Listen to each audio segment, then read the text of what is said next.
찬송가 488장 찬양하겠습니다.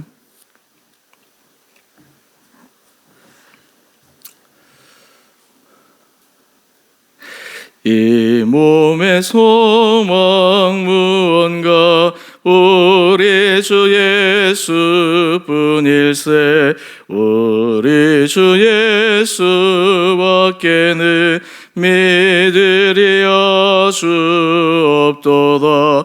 주 나의 반석이시니 그 위에 내가 서리라. 그 위에 내가 서리라. 무섭게 바람 부는 밤 물결이 높이 설렐 때 우리 주 크신 은혜에 소망에 닻을 주리라. 주 나의 반석이시니 그 위에 내가 서리라. 그 위에 내가 서리라. 세상에 믿던 모든 것 끊어질 그날 되어도 구주의 언약 믿사와 내 소망도 그리라. 주 나의 반석이시니 그 위에 내가 서리라. 그 위에 내가 서리라. 바라던 천국 올라가 하나님 앞에 배울 때 구주의 이를 힘입어 오여시바로 서리라. 주 나의 반석이시니 그 위에 내가 서리라. 그 위에 내가 서리라.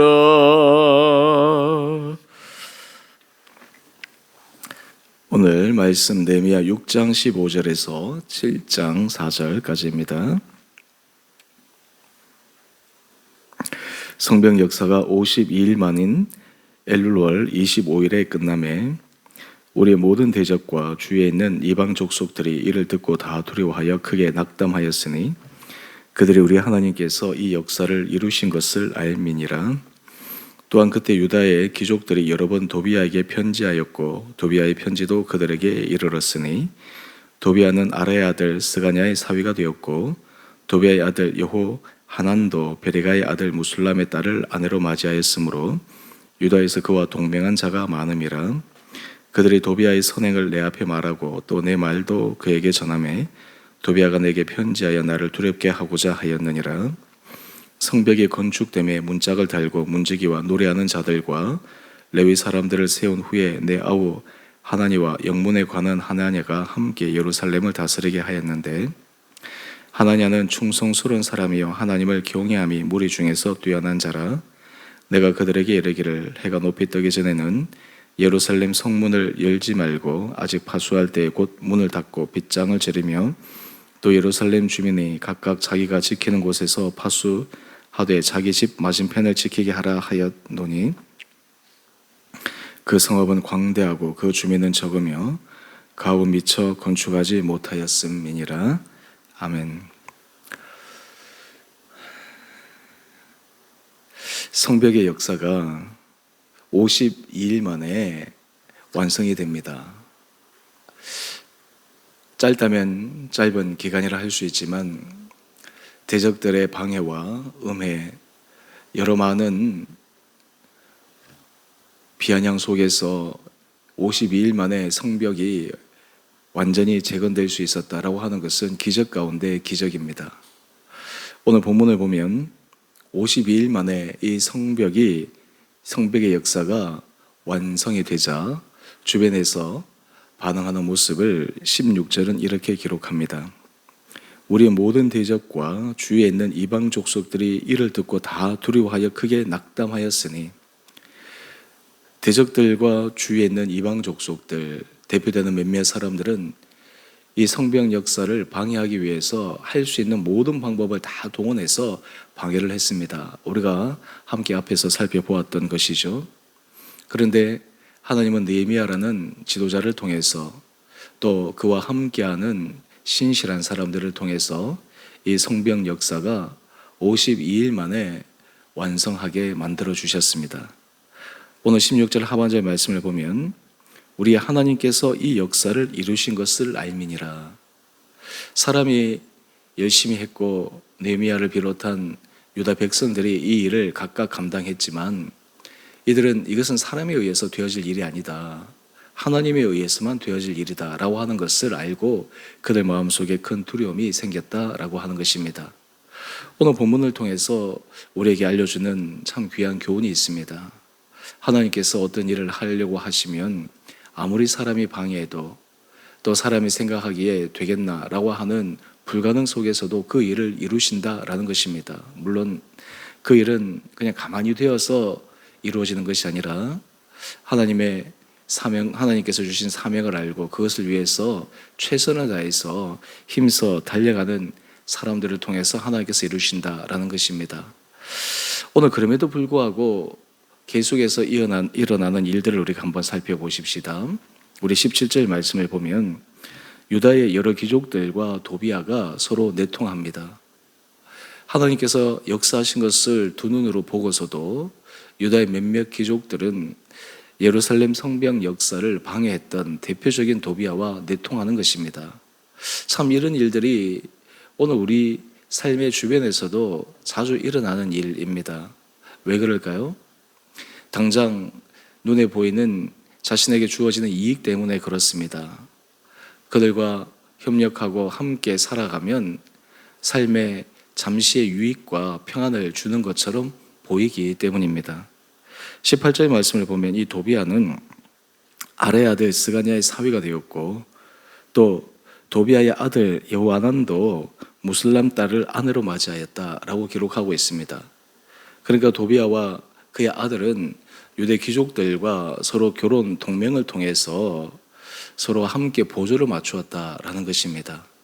지금 눈으로 예루살렘 성벽이 하나님에 의해서 역사가 이루어진 것을 바라보았음에도 불구하고 지금 당장 당시의 세력가였던 도비아와 내통했던 이 유대의 귀족들, 사실 이런 모습들을 바라보면서 참 어떻게 이럴 수 있을까라고 하는 생각도 들지만 이것이 바로 사람의 본성이요 사람의 모습입니다. 하나님 앞에서 진실하고 정직한 길을 걸어가고자 하는 것은 믿음이 조금만 있는 사람이라면 누구나 바라는 것이지만 실제 삶의 자리에서 그것을 지켜나가기가 얼마나 어려운가라고 하는 것들을 다시 한번 볼 수 있습니다. 바로 이것이 인간의 본성이요 또한 우리 자신의 모습일 수도 있음을 우리는 인정해야 합니다. 이들이 도비아와 내통하면서 느헤미야에게 한 일을 한번 보실까요? 19절 말씀을 보면 그들이 도비아의 선행을 내 앞에서 말하였다. 지금 도비아를 변호하는 것입니다. 여러분, 우리가 어떤 사람들이 다른 사람을 변호할 때 정말 그 대상이 변호할 만해서 변호할 수 있지만 또 하나는 나와 어떤 관계 속에 있기 때문에 팔이 안으로 굽기 때문에 그 사람을 변호하는 그런 경우도 있습니다. 지금 이 유대의 몇몇 귀족들이 도비아와 연결된 사람들이 도비아의 선행을 말하였다. 참 웃기는 이야기가 아닙니까? 도비아가 예루살렘 성벽 역사를 얼마나 방해했던 그 방해 세력인데 무슨 선행의 모습이 있었고 그 마음에 선한 의도가 있었겠습니까? 또 느헤미야 말도 도비아에게 전합니다. 또 도비아가 느헤미야에게 편지하였습니다. 그 내용을 구체적으로 기록하진 않았지만 그 내용인즉슨 나를 두렵게 하고자 하였다. 물론 예루살렘 성벽 역사가 완성되었기는 했지만 자신이 얼마나 건재한지를 보여주었던 것이죠. 자신의 힘이 여전히 미칠 수 있다라고 하는 것을 느헤미야에게 암시했던 것입니다. 참 이러한 일들이 삶의 자리에서 계속해서 일어나면 그것을 견뎌내는 것이 결코 쉬운 일이 아닐 것입니다.